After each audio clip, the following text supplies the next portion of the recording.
सर्वसामान्यांच्या हक्काचा आवाज जागर जनस्थान।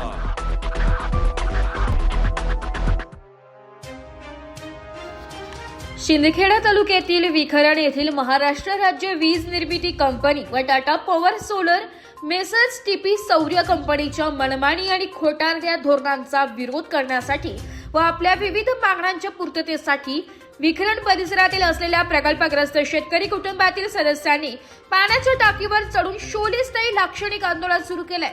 ज्या ठिकाणी टाटा पॉवर सोलर प्रकल्प उभा केलाय त्या ठिकाणी औष्णिक ऊर्जा प्रकल्प उभा करण्यासाठी शेतकऱ्यांच्या जमिनी घेण्यात आल्या होत्या आणि त्या बदल्यात शेतकऱ्यांच्या कुटुंबातील एका सदस्याला नोकरीचं आमिष दाखवण्यात आलं होतं।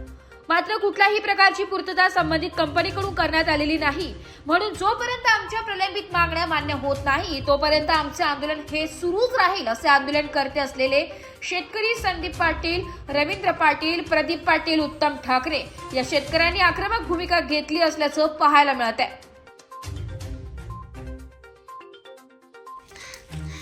सर्वप्रथम महाजनको कंपनीला आम्ही आमची शेती दिलेली नाहीये। नाही महाजनकोला आम्ही शेती दिलेली नाही। आम्ही औष्णिक ऊर्जा प्रकल्पासाठी आमची जमीन दिली होती। आम्हाला नोकरीचं आम्ही दाखवलं होतं। आम्हाला प्रत्येक सातबाऱ्यामधले सगळे जे वारस असतील त्यांना एक एक माणसाला नोकरी मिळणार होती। ते पण आम्हाला फसवलं, त्याच्यात पण फसवलं।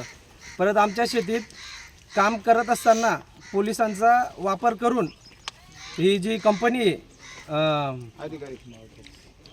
कुठली टाटा कंपनीला आम्ही जमीन दिलीच नाहीये, पण टाटावाले आम्हाला पोलिसांचा वापर करून आम्हाला मारझोड करायचा प्रयत्न करतात, दम द्यायचा प्रयत्न करतात, गुन्हा दाखल करतात आणि आमच्याकडून प्रत्येक वेळेस मागतात तुमच्याकडे काम थांबवायचं काय पेपर आहेत का, आणि आम्हाला वाढीव भाव पाहिजे, प्रत्येकाला नोकरी पाहिजे, परत नोटीस विहिरीचा मोबदला पाहिजे, आम्हाला पाईपलाईनचा मोबदला पाहिजे, झाडांचा मोबदला पाहिजे। या सगळ्या मागण्या आमच्या मान्य झाल्या पाहिजे, पाईपलाईनचा पाहिजे, नाहीतर आम्ही आंदोलन स्थगित करणार नाही, थांबवणार नाही। आणि जो बोललो का त्याला उचलून गाडी टाकताना घेऊन पोलिसांचा वापर हा केलाच नको पाहिजे। जागर जनस्थानसाठी प्रतिनिधी रूपक बिरारी, धुळे।